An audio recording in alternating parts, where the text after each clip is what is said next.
5 tokoh termul paling berpengaruh di Indonesia. Siapa saja mereka, guys? Check it out. Di urutan kelima itu ada Sylvester Matutina. Dia itu adalah seorang pejuang militannya Pak Jokowi yang sangat luar biasa, guys. Dia ini adalah Ketua Umum Solmed, Solidaritas Merah Putih, relawan setia yang sudah mendampingi Pak Jokowi itu sejak tahun 2013. Berkat militansi tanpa batasnya itu, akhirnya dia itu diangkat sebagai Komisaris Independen BUMN di ID Food pada tanggal 18 Maret 2025, guys. Jabatan strategis ini diberikan langsung melalui SK Menteri BUMN. Tapi sayangnya penunjukan inilah yang kemudian memicu kontroversi hebat, bahkan menjadi sorotan di nasional. Kenapa? Penyebabnya adalah status Sylvester Matutina itu adalah seorang terpidana, guys. Ngeri gak tuh? Pada tahun 2019, Mahkamah Agung menjatuhkan vonis 1 tahun 6 bulan penjara kepada Sylvester dalam kasus pencemaran nama baik terhadap mantan Wakil Presiden Yusuf Kala pada saat itu. Jadi putusan ini itu sudah berkekuatan hukum tetap atau inkrah, guys. Namun faktanya, meskipun sudah divonis penjara sejak 2019 hingga detik ini, Sylvester belum pernah menjalani hukuman penjara, guys. Inilah dilemanya, seseorang yang seharusnya berada di balik jeruji besi justru mendapatkan kursi empuk menjadi komisaris BUMN, guys. Hal inilah yang kemudian memicu kritik keras dari berbagai pihak, termasuk tokoh hukum Mahfud MD yang mempertanyakan mengapa kejaksaan itu tidak segera mengeksekusi putusan yang sudah inkrah. Militansi ke Jokowi itu sudah berbuah jabatan tinggi. Namun, bayang-bayang status terpidana yang tak kunjung dieksekusi itu menjadikannya sebagai tokoh termul yang paling kontroversi saat ini, guys. Kita berpikiran bahwa Pak Jokowi adalah orang yang dikirim Tuhan untuk memperbaiki dan memajukan bangsa kita. Dan mempunyai hati buat rakyat. Paling penting itu, terlebih lagi, beliau adalah presiden dan juga anak-anaknya ini nggak ada pernah terindikasi memakan uang APBN atau korupsi. Anda bersaksi ya? Ya. Di urutan keempat itu ada Immanuel Ebenezer yang sering kita kenal sebagai Noel, guys. Ini adalah kisah fighter sejati yang berjuang habis-habisan di dua sisi kekuasaan. Noel itu adalah ketua relawan Jokowi Mania atau Joman. Jadi dia itu berjuang mati-matian mendukung Jokowi sejak 2019. Hadiahnya pada Juni 2021 dia diangkat menjadi komisaris utama PT Mega Eltra, anak usaha BUMN di pupuk Indonesia. Namun jabatan itu dicopot pada Maret 2022. Alasannya adalah Noel dicopot itu karena hadir sebagai saksi yang meringankan Munarman, mantan sekretaris FPI pada saat itu. Keputusan pribadi membela Munarman dianggap bertentangan dengan komitmen BUMN terhadap isu intoleransi dan radikalisme. Pada pemilu 2024, ia melakukan manuver politik yang luar biasa. Dia membubarkan Joman dan mendirikan Prabowo Mania, sebuah langkah yang menegaskan bahwa politiknya itu adalah politik jabatan, guys. Perjuangan kedua ini itu kemudian membuahkan hasil juga. Setelah kemenangan Pak Prabowo, ia kemudian diangkat menjadi Wakil Menteri Ketenagakerjaan.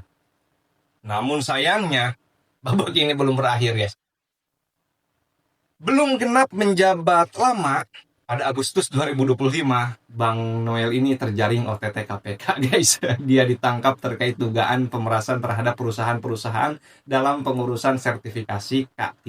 Jadi KPK itu bahkan menyita uang tunai puluhan aset termasuk mobil mewah dan motor Ducati yang diduga terkait dengan kasus ini, guys. Dari komisaris kemudian dipecat karena bela Munarman, beralih haluan jadi wakil menteri, dan akhirnya ditetapkan menjadi tersangka oleh KPK, guys. Kasihan.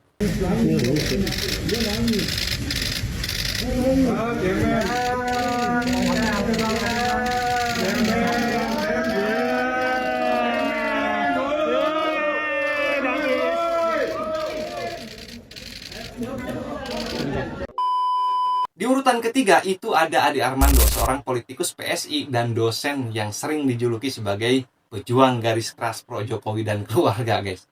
Jadi kegagahan Pak Ade ini itu sempat diwarnai sebuah insiden yang brutal yang menjadi sorotan nasional pada saat itu.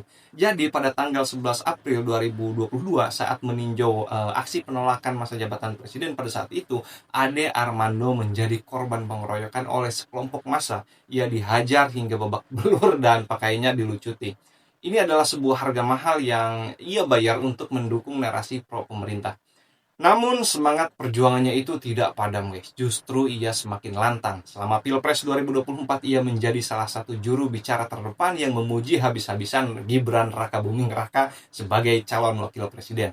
Dia bahkan menyebut Gibran itu sebagai wapres terbaik sepanjang masa guys. Ini adalah sebuah pujian yang luar biasa yang menimbulkan cibiran juga guys. Nah, berkat kegigihan dan loyalitasnya itu dalam membela Pak Jokowi, akhirnya hadiah itu datang guys. Pada Juli 2025, Ade Armando diangkat menjadi komisaris PT PLN Nusantara Power, anak usaha strategis dari PLN lah, kurang lebih seperti itu.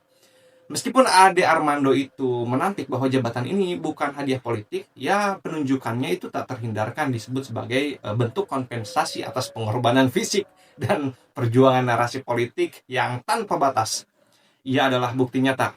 Pengorbanan politik akan dibayar dengan kursi komisaris di BUMN. Gibran itu adalah faktor yang menaikkan suaranya Pak Prabowo. Iya. Dan dia itu sudah menunjukkan achievement dia selama ini. Performance dia menurut saya mungkin the best wakil presiden yang ada saat dalam sejarah kita nih. Tapi Anda bisa menangkap kualitas dia dari celetukannya, dari apa yang dia sampaikan, dari hal-hal yang barangkali nampak kecil di mata orang lain, tapi sebetulnya buat kita yang bisa menilai kualitas orang kan Itu besar. orang ini keren, anak ini pinter. Di urutan kedua kita punya Andi Azwan, Wakil Ketua Umum Jokowi Mania.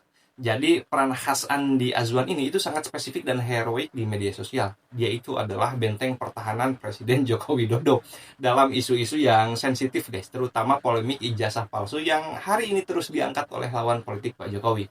Ia tampil tanpa lelah berdebat sengit dengan lawan abadinya Termul yang mempertanyakan keaslian ijazah Jokowi ya, seperti Roy Suryo, Rismon, kemudian Dr. Tifa, Gus Nur, dan lainnya guys. Jadi Andi Azwan ini dengan militan menyatakan bahwa tuntutan untuk menunjukkan ijazah asli itu adalah hal yang tidak mutlak dan menuding isu ini sebagai skenario untuk menarget Jokowi jelang Pilpres di 2029 guys. Jadi dia itu menjadi garda terdepan yang rela beradu argumen bahkan hampir baku hantam demi menjaga citra dan legitimasi Presiden Joko Widodo di hadapan publik guys.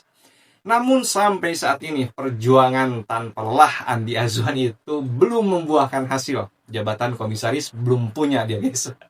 Jadi dia itu masih berstatus sebagai relawan militan dan fighter di media sosial.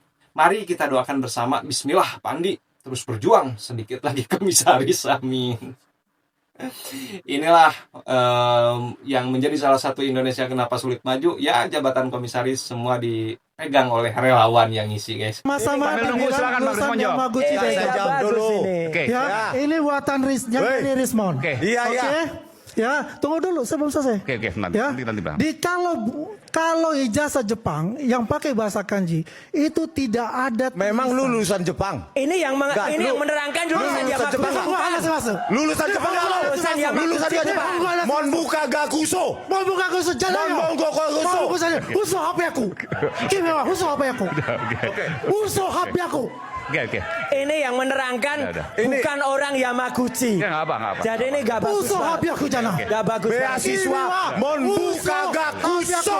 Nihongo wakaranai yo. Paten. Lisomono. Lisomono desu. Iya. Nggak apa nanti saya. Dan di urutan pertama itu ada, ya, jujur tadinya aku mau masukin Budi Ari sebagai top ranking, tapi dia kayaknya udah gak jadi Termul guys, pindah haluan kayaknya. Baiklah, di urutan pertama ada jeng tulis di kolom komentar siapa yang cocok untuk menempati urutan pertama.